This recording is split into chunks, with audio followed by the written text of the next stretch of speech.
students would be doctors and would be engineers। तो हम chemistry का पहला chapter class 11th some basic concept of chemistry, generally हम इसे कहते हैं SBC, some basic concepts of chemistry. अच्छा, ये पहला चैप्टर है। तो जैसे ही हम 11th में अपनी NCERT की किताब या कोई भी किताब हम खोलते हैं 11th की, तो पहला चैप्टर आता है some basic concept of chemistry, और उसमें जो इंपॉर्टेंट कंसेप्ट है मेरा बेटा, मेरा बच्चा, वो है मोल कंसेप्ट। मोल कंसेप्ट, तो हमें यह जानना जरूरी है कि मोल कंसेप्ट क्या होता है। और मैं एक बात और बता दूं, ये मोल कंसेप्ट एक ऐसा टॉपिक है जो पूरे के पूरे केमिस्ट्री में घूमता रहता है, इसलिए बहुत इंपॉर्टेंट है, बहुत इंपॉर्टेंट टॉपिक है मोल कंसेप्ट। आप फिजिकल केमिस्ट्री करोगे वहां भी मोल कंसेप्ट है, ऑर्गेनिक केमिस्ट्री करोगे वहां भी मोल कंसेप्ट है। बिना मोल कंसेप्ट के केमिस्ट्री एकदम सूना है, तो इसलिए हमें एक एक चीज को बहुत अच्छे से देखना है। ओके, और मोल कंसेप्ट में एक बात और भी है, ये जो मोल है ये बहुत कंफ्यूजिंग है। ऐसे डर क्यों लगता है पता है? ऐसे डर इसलिए लगता है कि इसके अंदर तमाम सारे ऐसे टॉपिक आते हैं मोल कंसेप्ट के अंदर, जैसे टर्म आते हैं, टर्म जैसे molar, molarity, molality, molar mass,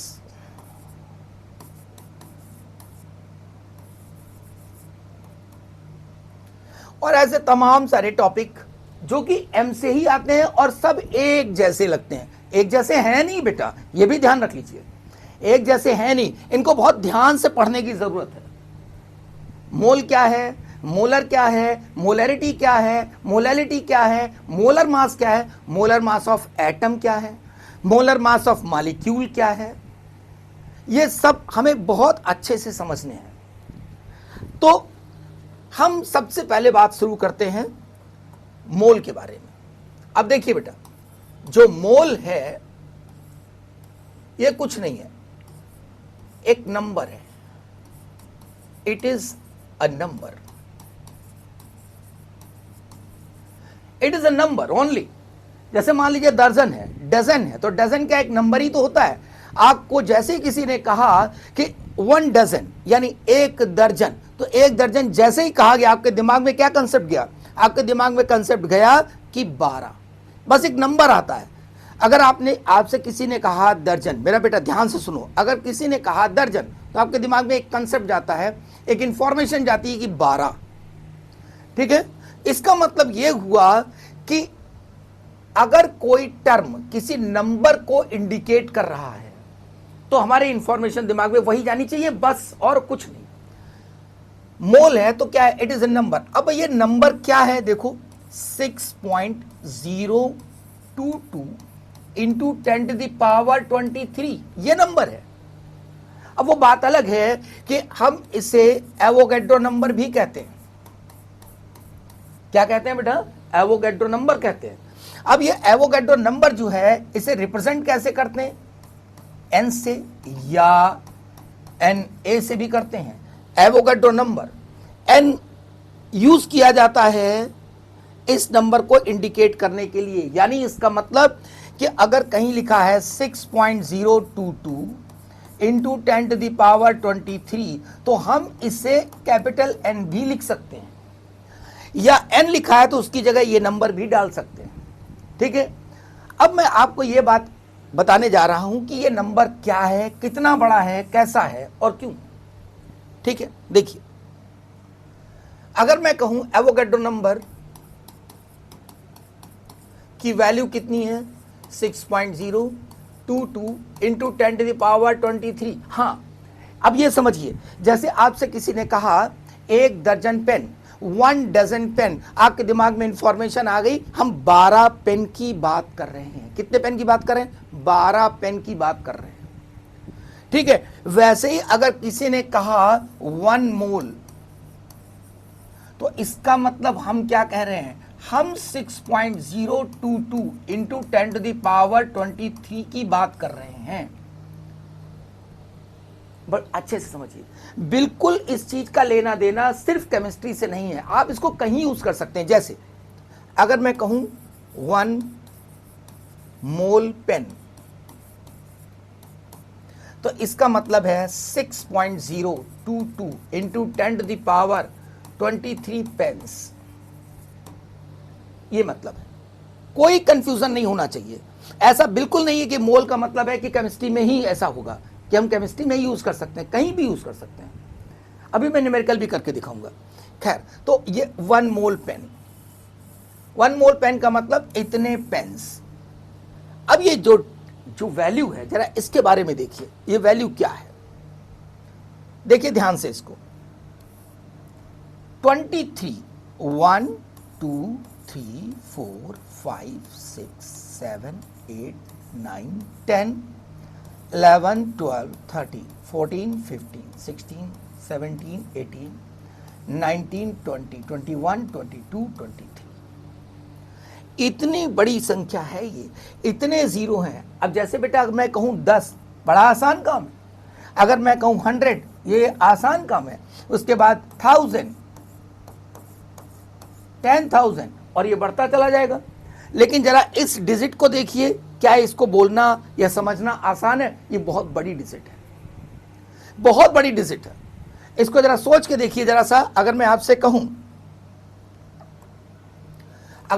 आपसे, सिर्फ मैं आपको फीलिंग के लिए इस डेटा को, इस डिजिट को आपको फील कराने के लिए मैं ये एग्जांपल देने जा रहा हूं। तो इसको आप सोचिए, फील करिए कि अगर मैं कहूं 1 मोल बनाना, जैसे मैं कहूं 1 दर्जन केले, बेटा 1 दर्जन केले ले आओ। आप जाएंगे, मेरा बेटा ध्यान से सुना प्लीज। मैं कहूं आपसे कि 1 दर्जन केले ले आओ, आप जाएंगे और 1 दर्जन केले ले आएंगे। ठीक है ना, बहुत आसान है। हम 10 दर्जन कहें, आप ले आएंगे।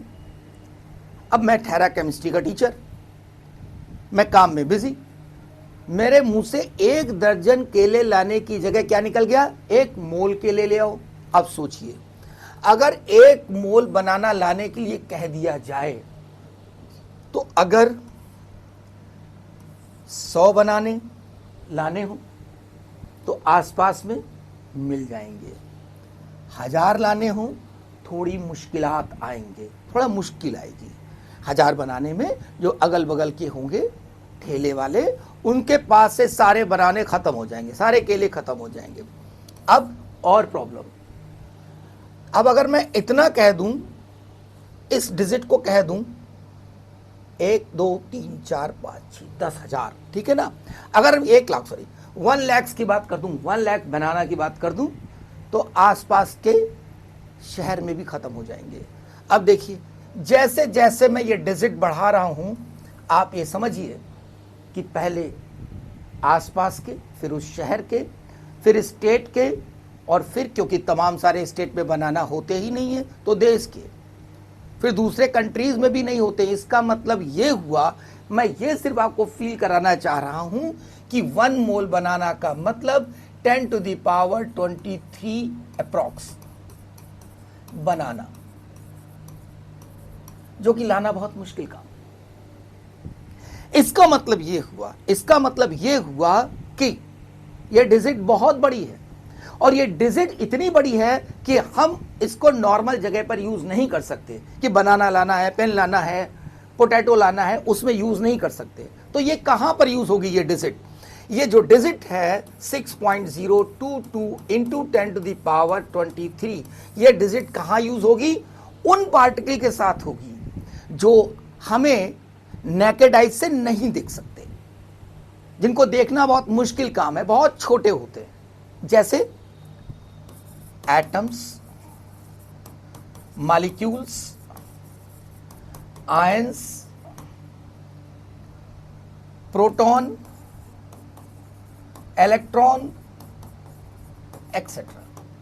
यानी तमाम ऐसे पार्टिकल्स हैं जो कि हमें आईज से, नेकेड आईज से नहीं दिखते हैं, जिनको देखने के लिए हमें कोई ना कोई एड चाहिए, जिसके साथ, जिसकी हेल्प से हम देख सके उनको। ठीक है,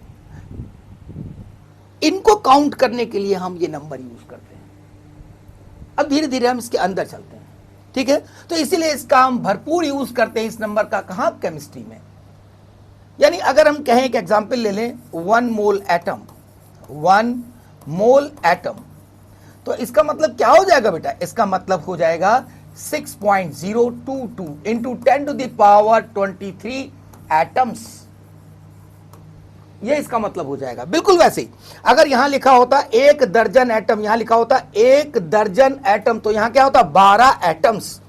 अगर यहां लिखा होता 1 दर्जन एटम, तो यहां होता 12 एटम्स। तो बिल्कुल नंबर हो गया कि नहीं हो गया? यानी मोल की जगह हमने क्या लिख दिया? 6.022 इंटू 10 टू द पावर 23। क्या मेरी बात समझ में आ रही है? अब इसको धीरे धीरे दिमाग में लेके जाना है। इस नंबर को फील करना बहुत जरूरी है कि ये नंबर पीछा छोड़ेगा नहीं जब तक केमिस्ट्री चल रही है। बहुत इंपॉर्टेंट है। अब इसमें एक छोटा सा हम न्यूमेरिकल करते हैं, और ये जो न्यूमेरिकल है ये आपको फील कराएगा, ये न्यूमेरिकल आपको फील कराएगा कि इसका, इस वैल्यू का यूज क्या है, ये वैल्यू कितनी बड़ी है। देखिए, if you are given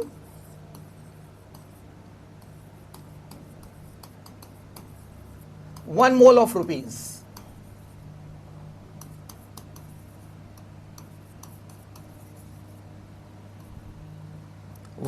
rupees, and allowed to expend and permitted to spend 10 to the power 6 rupees per day। सवाल को समझिए, वो कह रहा है कि अगर आपको 1 मोल रुपीस दे दिया जाए, कितना दे दिया जाए? हाँ, 1 मोल रुपीस दे दिया जाए, तो अभी तक ये दिमाग में बात नहीं बैठी होगी कि कितना दे दिया जा रहा है, 1 मोल रुपीस। और आपसे क्या कहा जा रहा है कि आप 10 to the power 6 rupees per day खर्च कर सकते हैं। यानी एक दिन में आप 10 टू द पावर 6 रुपीस आपको खर्च करने ही हैं। क्या मेरी बात समझ में आ रही है?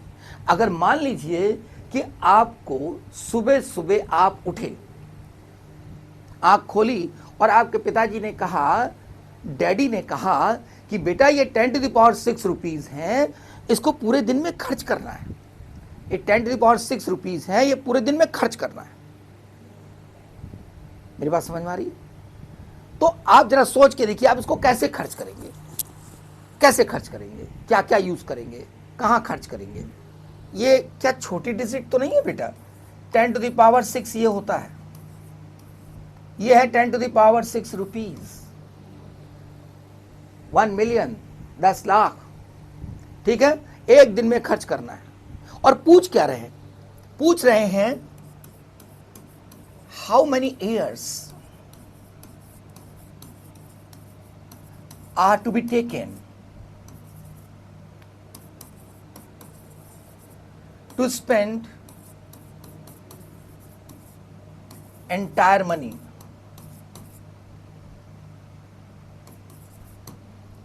जो सारा का सारा पैसा आपको दिया गया, आपको कितना साल लगेगा उसको खर्च करने में? जरा देखिए, बहुत मजा आने वाला है, बहुत एकदम। अगर आप ध्यान से देखेंगे तो आपको ये समझ आएगा कि 1 मोल कितना बड़ा डिजिट है। ठीक है, देखो बेटा, बिल्कुल नॉर्मल तरीके से करते हैं।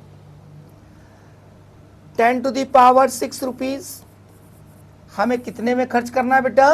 1 डे में, एक दिन में खर्च करना है। 1 रुपीज कितने दिन में खर्च करेंगे हम? 10 टू द पावर 6 डेज में। अगर 10 टू द पावर 6 रुपीज एक दिन में खर्च करते हैं तो 1 रुपए कितने दिन में खर्च करेंगे? इतने। ठीक है ना, सिंपल मैथमेटिक्स। अच्छा, हमें पैसा दिया कितना गया है ये देखिए, कितना, how much money is given, कितना पैसा दिया गया? 1 मोल ऑफ रुपीज। तो 1 मोल का मतलब 6.022 into 10 to the power 23 rupees कितने दिन में खर्च होंगे बेटा? 6.022 into 10 to the power 23 upon 10 to the power 6 days. क्या इतनी बात समझ गए? ये न्यूमेरिकल बहुत इंपॉर्टेंट है। आपकी बुक्स में भी मिल जाएगा और ये पूछा भी बहुत जाता है, सिर्फ ये फील कराने के लिए कि मोल का मतलब क्या है। बहुत अच्छे से एक एक चीज को समझते हुए चलिए, और जहां पर आपको लगे कि थोड़ा कठिन लग रहा है, वीडियो को पॉज करिए, उसको दोबारा देखिए, ठीक है, बहुत जरूरी है। और एक चीज मुझे और कहनी है, जिस समय आप वीडियो देख रहे हैं, आप पेन और कॉपी साथ में रखिए, साथ में कैलकुलेट करिए, साथ में उसे बोल बोल के करिए। वीडियो पॉज करते हैं, साथ में लिखते हैं। सिर्फ अगर आप वीडियो देख रहे हैं तो ये इट इज नॉट इनफ, ये काफी नहीं है, आपको पूरा प्रैक्टिस साथ में करनी पड़ेगी। ओके, तो अब ये हमारे डेज आ गए, हमें निकालना क्या है, ईयर्स। ठीक है, देखिए बेटा,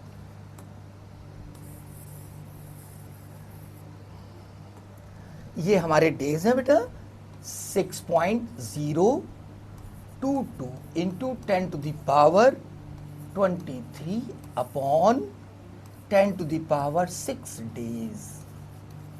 ठीक है, अच्छा अब बेटा देखो, अगर मैं इन्हीं ईयर्स में कन्वर्ट करना है हमें, कितने ईयर्स, तो यहां पर हम लिखेंगे 6.022 into 10 to the power 23 into 365 years. क्या मेरी बात समझ में आ रही? अब यहां से एक और प्रॉब्लम शुरू होती है, जो कि मैंने देखा है नॉर्मल बच्चों के साथ होती है। वो क्या करते हैं, देखिए, वो जैसे ये कैलकुलेशन आता है घबरा जाते हैं और कैलकुलेटर उठाते हैं। बिल्कुल नहीं, ये गलत है। जिस कॉपी पे आप कर रहे हैं उसी पर लाइन खींचिए और साइड में कैलकुलेशन करिए। कैलकुलेटर बिल्कुल उठा करके अलग कर दीजिए, कैलकुलेटर का यूज नहीं करना है। हाँ बिल्कुल सही है, आप कह रहे हो मोबाइल हाथ में कैलकुलेटर निकाल लेते हो, नहीं, कैलकुलेटर का यूज ही नहीं करना है। देखिए, अप्रॉक्सीमेशन करना सीखिए और करीब तक पहुंचिए। चलिए मैं करता हूं, देखिए बेटा, ये लिखा है 6.022 इंटू 10 टू द पावर 23। ठीक है, अगर मैं इसे ऐसे लिखना चाहूं 365, ठीक है, ये मैंने 10 की पावर को ऊपर कर दिया, ये 10 की पावर 6 है ना बेटा, तो ये 10 की पावर 6 को मैं ऊपर ले गया, 10 की पावर -6 कर दिया। ठीक, अब मैं थोड़ा यहां पर कुछ कैलकुलेशन करूंगा। अगर मैं ये ऐसे लिख दूं तो ये एक ही बात तो है बेटा, यहां पॉइंट लगाया मैंने और यहां 10 लगा दिया, ये वही डिजिट लिखी है ना। 36.5 इंटू 10 क्या होगा, 365, कोई प्रॉब्लम नहीं। अब मैं इस डिसिमल को यहां पर ले जाऊं तो यहां पर ऐसे कर दूं, कोई प्रॉब्लम, मतलब बेटा कि अगर मैं कहूं 3.65 इंटू 10 की पावर 2 तो वही डिजिट लिखिए। अच्छा, अगर मैं कर दूं 0.365 तो ये वही डिजिट लिखी हुई है जो ऊपर लिखी है, तो ठीक है। यानी देखिएगा ध्यान से बेटा, 365 इंटू 10 की पावर, एक डिस्मल इधर, यहां 1, एक डिस्मल और इधर 2, एक डिस्मल और इधर 3, एक ही चीज तो लिखी है। हमें इससे फायदा क्या होने वाला है, देखिए, हम इसे लिख सकते हैं 6.022। ठीक है, अब ये ऊपर ले जाएं इसको, तो देखो ऊपर जाएगा तो क्या हो जाएगा, 10 की पावर 23। जब आप करने लगेंगे तो आप फास्ट करेंगे फिर, ठीक है, 10 की पावर -6, 10 की पावर -3.365। अब इन पावर्स को देखिए,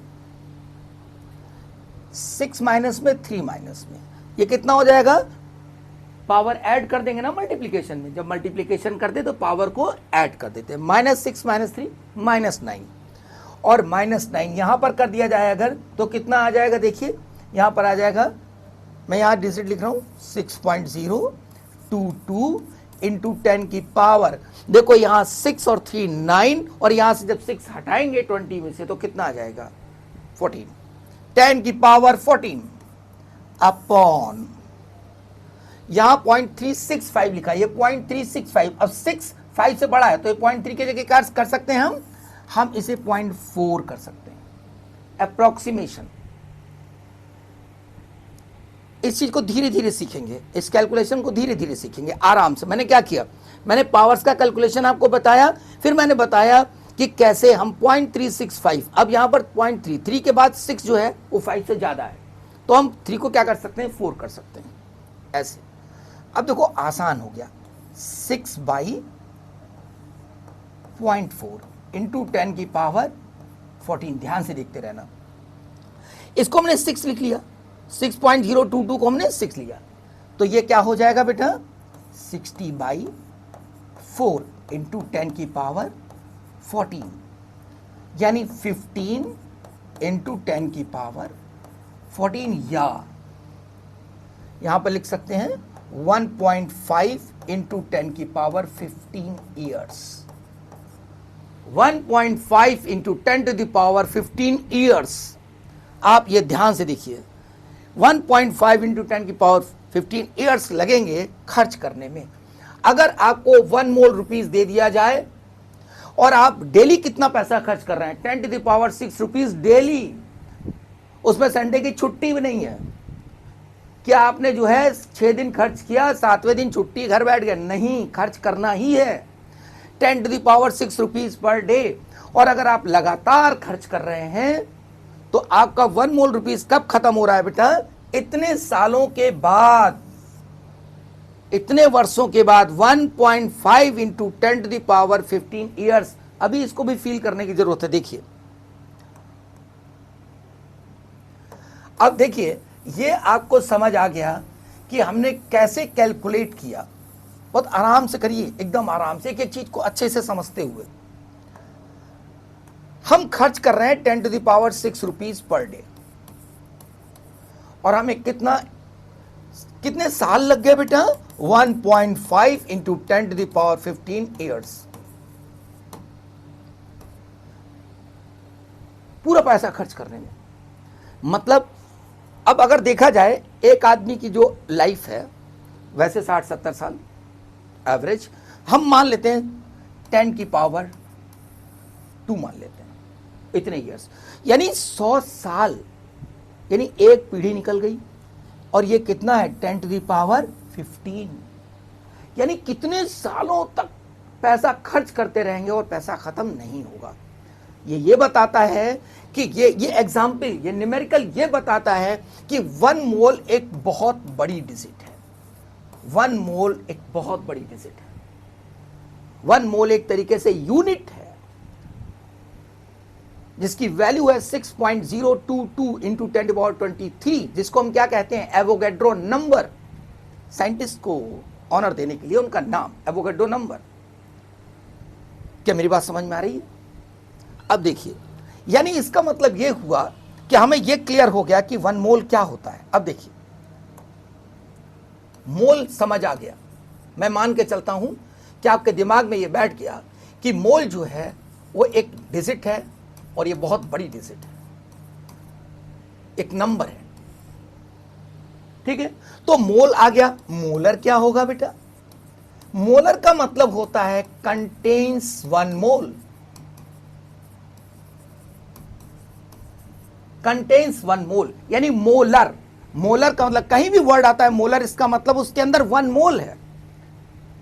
उसके अंदर कितना रखा हुआ है, 6.022 इंटू 10 पावर 23 पार्टिकल्स। अगर मैं ये कह दूं कि मोलर मास, इसका मतलब क्या हुआ, मास ऑफ 1 मोल।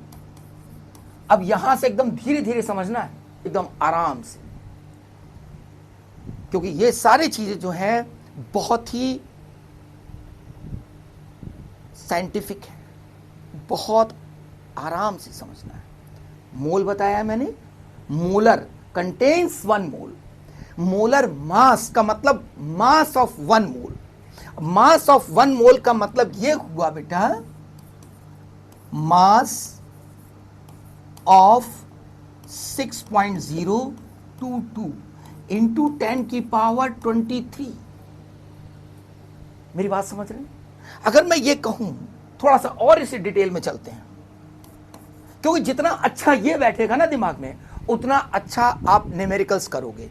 और ये क्योंकि ये टॉपिक पूरे फिजिकल केमिस्ट्री में पूरी तरीके से इन्वॉल्व है, तो अगर ये कमजोर रह गया तो सब कमजोर रहेगा। तो please my dear would be doctors and would be engineers, बहुत अच्छे से करिए, ठीक है ना। केमिस्ट्री बहुत स्कोरिंग होता है। तो अब आइए, तो molar mass of particle, particle क्यों लिखा मैंने पार्टिकल? मैंने पार्टिकल इसलिए लिखा क्योंकि वो पार्टिकल इलेक्ट्रॉन भी हो सकता है, वो पार्टिकल मॉलिक्यूल भी हो सकता है, वो पार्टिकल आयन भी हो सकता है, वो पार्टिकल प्रोटॉन भी हो सकता है, मेजॉन भी हो सकता है, कोई भी पार्टिकल हो सकता है। तो मैंने इसे जनरलाइज कर दिया, मोलर मास ऑफ पार्टिकल यानी मास ऑफ 6.022 इंटू 10⁻23 पार्टिकल्स। आइए तराजू बनाते हैं। तराजू समझते हो? अरे तराजू तो देखा होगा, सब्जी वाले की दुकान पे चले जाओ और आराम से तराजू देखो, और कुछ ऐसा होता है तराजू।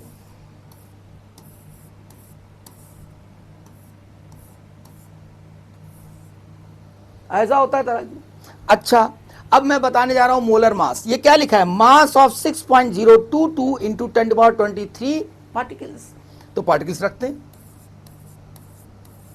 ये पार्टिकल्स मैं रख रहा हूं। देखो भाई, कुछ रख दिए, ये कुछ और रख दिए, अब मैं रखता जा रहा हूं, अब मैं पार्टिकल्स रखता जा रहा हूं, अब मैं पार्टिकल्स रखता जा रहा हूं और पार्टिकल्स रखता जा रहा हूं। अब ये मान के आप चलिए कि मुझे ये कहना पड़ेगा कि इसके अंदर कितने पार्टिकल्स हैं? 6.022 इंटू 10⁻23 पार्टिकल्स मुझे कहना पड़ेगा कि इसके अंदर रखे हुए, या ये कहना पड़ेगा कि ये 1 मोल पार्टिकल है। एकदम दिमाग खोल के रखिए, एकदम दिमाग खोल के रखिए, चलेगा दिमाग में। 1 मोल पार्टिकल ये लिखा हुआ है। अब देखिए, अब मैंने क्या किया, इसको जैसे मैंने इसके अंदर पार्टिकल रखना शुरू किया, ये नीचे जाने लगेगा। तुरंत मैंने क्या किया, यहां पर एक वेट रख दिया, एक वेट रख दिया। अब ये बैलेंस हो गया। ये कुछ नहीं, ये जो मास है, ये जो दिखाई दे रहा है, ये कुछ नहीं, इसी को कहेंगे हम मोलर मास, और कुछ नहीं है, मोलर मास ऑफ पार्टिकल।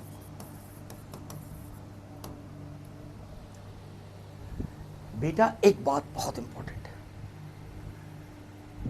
ये जो मैं आपके लिए बेसिक्स पे बात कर रहा हूं, इसको जितना दिमाग में बसाते जाओगे, आगे का सब्जेक्ट उतना आसान होता जाएगा। आइए, ये देखिए, यहां पर जो मैं बता रहा हूं, ये जो दिखाई दे रहे हैं, ये दिखाई दे रहे हैं, ये पार्टिकल मैं कह रहा हूं, इनको मैं पार्टिकल कह रहा हूं।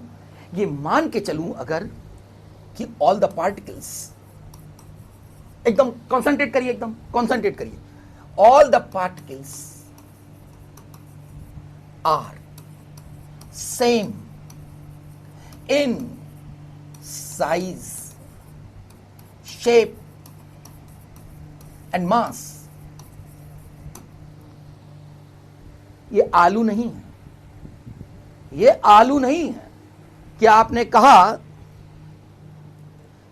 कि एक आलू अगर 10 ग्राम का है तो 100 ग्राम में कितने आलू?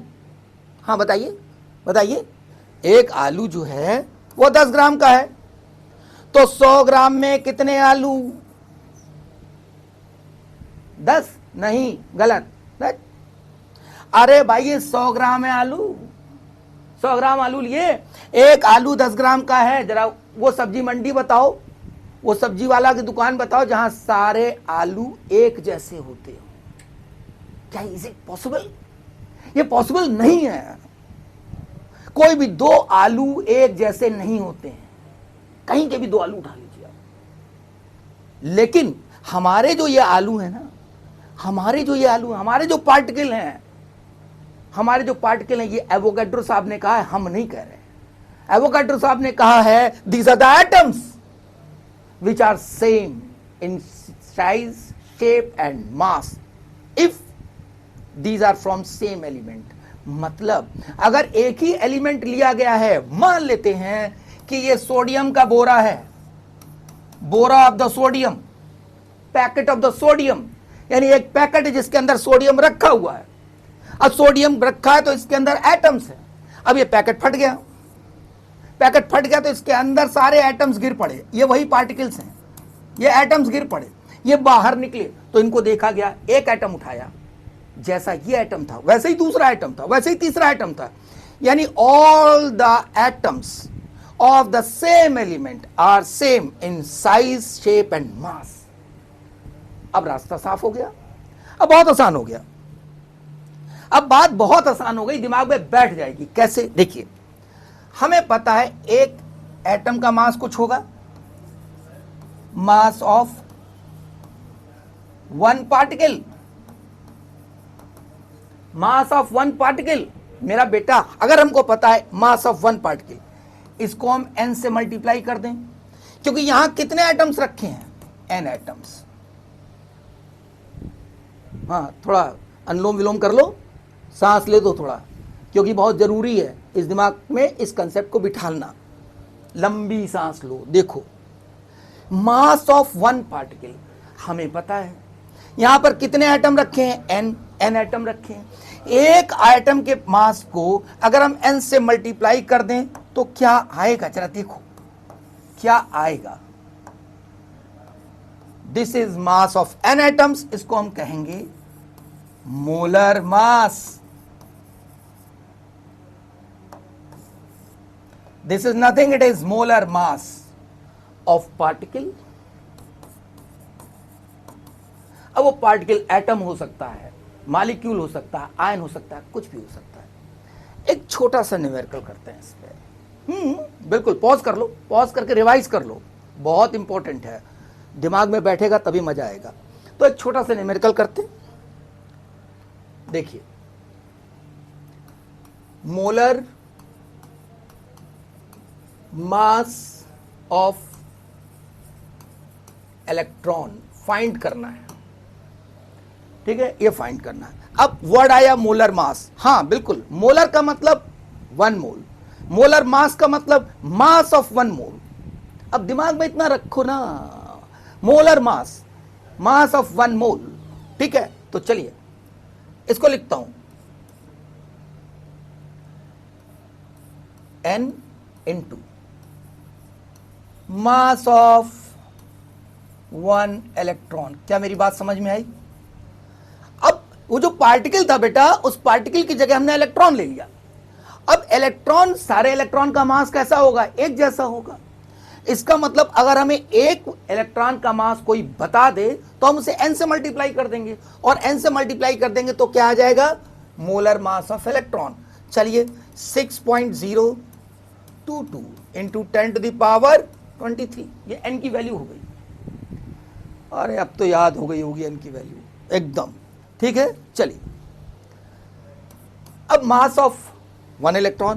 पहली बात बेटा ये अब मान के चलिए कि आपको पता होना चाहिए इलेक्ट्रॉन का मास, और नहीं तो दिया तो रहता ही है, ठीक है। तो आइए, मास ऑफ 1 इलेक्ट्रॉन इज 9.1, बोलिए मेरे साथ 9.1, यस। 10⁻31 ये kg होता है। The mass of 1 electron is, बोलिए 9.1 इंटू 10⁻31 kg, बिल्कुल सही। अब देखिए 6.022 इंटू 9.1 इधर कर लिया। छोटे छोटे कैलकुलेशन है जिन्हें करना बहुत जरूरी है, और आप अपनी कॉपी पर अपने पेन से करेंगे, ठीक है, तभी आगे बढ़ेंगे। बात को मानना बहुत जरूरी है। अब देखिए यहां पर 10 की पावर, जो पावर 23 और यहां पावर 31 -31, दोनों को ऐड कर दीजिए तो कितना हो जाएगा? 23 में -31 ऐड कर दीजिए, -8 आ जाएगा, ठीक है। कोई परेशानी? तो अब इसे सॉल्व करते हैं।